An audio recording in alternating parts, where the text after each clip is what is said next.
Hey everybody, this is Texas Danny coming to you on Monday early in the morning before 4 a.m. August 11th, 2025. Again, that's Monday, 11 August 2025 in the summer here in Texas. This is an advisory video based on some calculations that I've made through observations with what's going on now. There are concerns because as of June 2016, when I had my primary quantum jump and transformations, it's a phase kind of a situation. It doesn't all exactly happen at once, but it didn't happen over a long time. It's like kind of like both a photograph and a motion picture combined in one, in the realization of switching timelines and realities, the consciousness of my mind. Also, I jumped into myself, the self that you're seeing right now that exists for here. I'm very possibly from my old reality, my old larger Earth reality, in 80,000 light years, the Milky Way galaxy, we were 80,000 light years and we were out on the edge. I did not know what arm of the galaxy that I was on. Okay, I have to be honest with that. And I was always just a gawker. For example, when I looked at the stars, and I looked at them always, I amazed myself in their beauty, but I made no detailed, disciplined efforts to learn where, example, bodies of stars were, for example, where was Betelgeuse, or I would occasionally be able to see like the constellation of Orion and make that out, and only because really I used to see it featured in the movies, Orion pictures, and it would show that's what those stars were. My reality, my old Earth, we had far more stars than this Earth currently does have here now. And that's a concern to me. Now, because of my quantum jump in June 2016, okay, and again, when I was absolutely convinced of the situation that I knew had occurred, when I realized I was no longer on my initial Earth and that I was somewhere else, okay? Now, how I didn't realize that, I was just that I was sure that I had moved locations.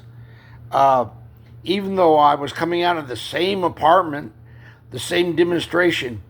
And this has to kind of be compared to also some ancient Egyptian beliefs. For example, when they would transfer certain souls, they would literally have all their possessions with them. For example, in the tomb and that kind of stuff like that. This is the thing. You've heard that old expression, you can't take it with you. Well, except in my case, it came with me. All the junk that was in my apartment was there. But the thing that the night before, on June the 4th, which was just a couple of days after my birthday, and I had watched someone who's passed away in this reality, but who I believe is very possibly quantum jumped ahead into his own super reality, this photo helix. We also have another quantum affected who's done the same thing, and she has probably passed away to or passed on to her own quantum reality, and that was Rain on the Plains out of Colorado. Okay, Photo Helix was the next minister from Tennessee, if I understand right. He did a very interesting video in which he mentioned some past history, and he shared that kind of think on a sincere belief of sincerity of sharing uh, showing the better part of himself to other people about what his circumstances were and why he was sharing that. Now, again, he was letting people know about how the Bible had changed the verses. Now, I wouldn't have known anything about this except for Bible movies, right? Old Bible movies are old movies about earlier times. For example, I knew vaguely that they didn't have wine in bottles. They had to put wine into wineskins.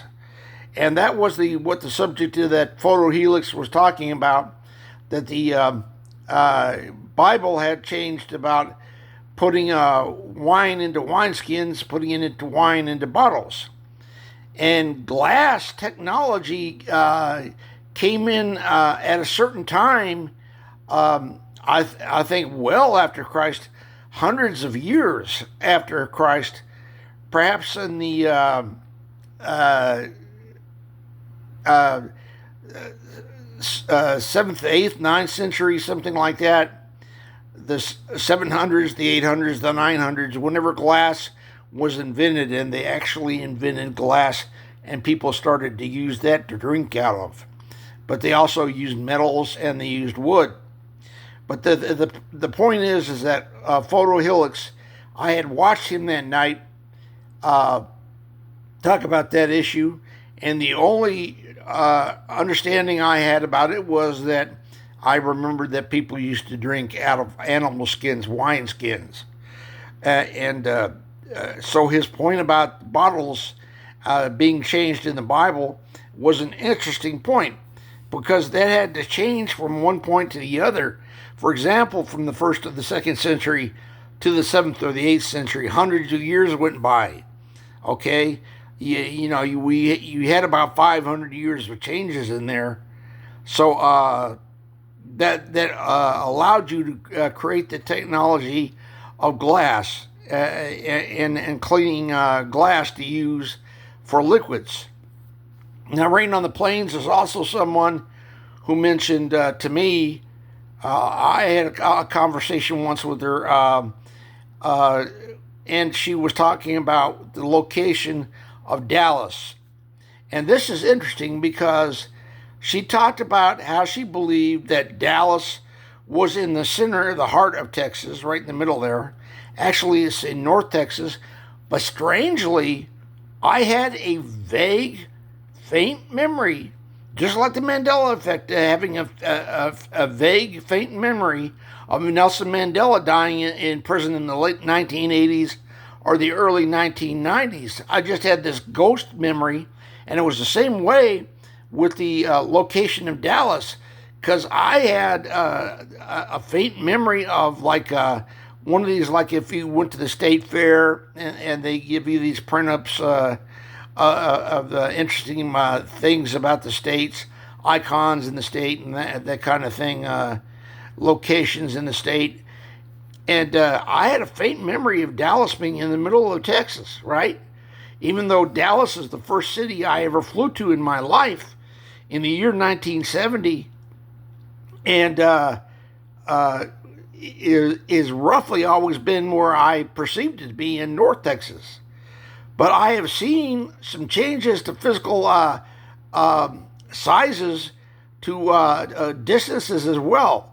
Still showing no changes in the mathematical stats, but to the changes in the eye, yeah, you can see it. The differences of the distances between Dallas and Houston went from, say, 425 miles to 250. It's the same with London, England. By chance, I had thought, well, if I ever go to the UK, where would I want to go to see? I thought, well, everybody's heard of Manchester. It's a big city. So if you wanted to do the London thing, that's going to be expected. But I also thought about, well, what about if I want to go to a big city called Manchester? And I thought, I really never expect to get a license to drive or something like that. But I thought I calculated out how far it would be to go up there. And back then, it was like 600 and something miles. like 645 miles. Again, just like the Houston and Dallas thing, Manchester to London is now 225 miles. So the point is information has changed either in perception or in reality. Okay? I also want to point that over the years, I noticed things disappear out of sight where I was back when we were having much more commentaries on videos and that kind of thing. I was seeing changes. To example, the insect population. Ants were not showing themselves like they had before in time. The ants used to be out even in the summer heat. They would be making a trail, an outline or beeline from one point to the other. As you know, the ants drop scent molecules to show where they are at and that kind of thing like that. And the ants will follow behind on that trail. Well, I noticed that I wasn't seeing the ants anymore. I was seeing some of the ant mounds here and there, but the ants were staying elusive. They were not in prevalent sight. They could still be seen here and there, but one time I was messing around with a mailbox, and I moved something, and the ants were all under the shade. They were staying out of the sun. They were staying out of the sun. And I think that was they had some kind of a deliberate aversion to sunlight at the time. And there have been some interesting things mentioned about sunlight as of late. Again, we have had things, point being, have evaporated or disappeared or changed profoundly. We all know about the Newtonian changes in life, the mechanical changes, A plus B plus C equals D, that kind of thing like that. We know that things occur, that events occur, weather occurs, and it's going to affect a lot of things, right? But one thing in this last summer, last year, working in these garages I was working at, I noticed that there was hardly any insect life around the fluorescent lights. I was looking up around the fluorescent light fixtures, and I was trying to figure out where are they, what are they doing? Why am I just seeing a small fraction of insects? There were insects to be seen here and there. They weren't entirely eliminated. They were just at a very, very low number. And here comes to the point about numbers and the issue of vanishings, right? Now, I would like to mention one thing is I am a Christian, a very, very poor Christian. A sorry example of one. For example, there are things I indulge in and engage in which are not wholesome or righteous, okay? They are of a certain type of nature, which is sadly the lesser part. Okay, knowing that takes place, right? And realizing that there's also biological factors involved, natural factors involved, which again go back to biomechanical, like being a bioentity, right? Men, even as you can see, somebody very older like me now in my mid 60s, as we get older, we still have the same tendencies as well. As you see, I've got glasses on here now. My eyesight is much worse now, so I cannot see that good. And I apologize for my harsh voice, raspy voice. I guess that comes with age. But the thing is I was making the observations of noticing what had gone missing. And in the past, at a gated community that I had worked in, besides watching changes to physical art, watching changes to art, watching changes to nature, and seeing those things that were inexplicably beyond the pale, that you could not reconcile them through any kind of a mathematical analysis of possibilities, right? For example, at the place I worked at, we had small lakes, and so we had a large duck population. And you know that ducks come and go. They can fly, and they make like certain ducks may come in and migrate for a time, and they may spend a couple of months at the place, and then go on to some other lakes. And there were some other lakes very nearby that they could go to as well, right? So you know that the traffic between the waterfowl was always going to change, right? But I was seeing sudden, abrupt shifts and changes that even realizing that, okay, well, for all I know, 1,500 ducks took off this morning and flew down to Mississippi or something like that, and moved out of the area, right? But I also was watching their human occupants, human residents of where I was working, right, who had the habit of feeding ducks and so forth like that.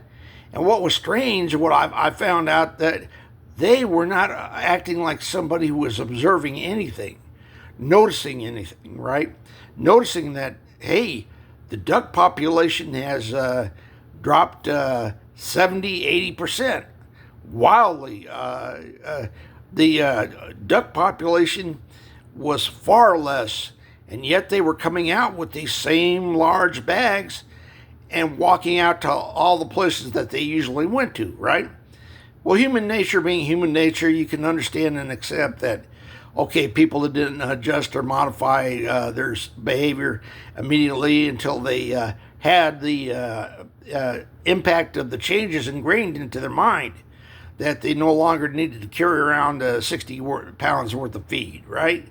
Just 20 would do, or something like that.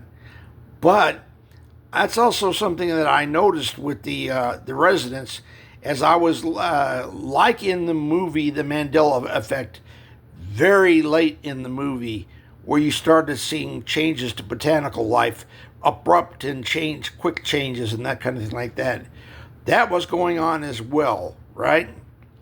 And including the elusive appearance of certain types of birds that I was not familiar with, and either a strange mandanimal that I was not familiar with either, that was like sort of like a miniature hyena which could camouflage itself in front of trees. I saw that.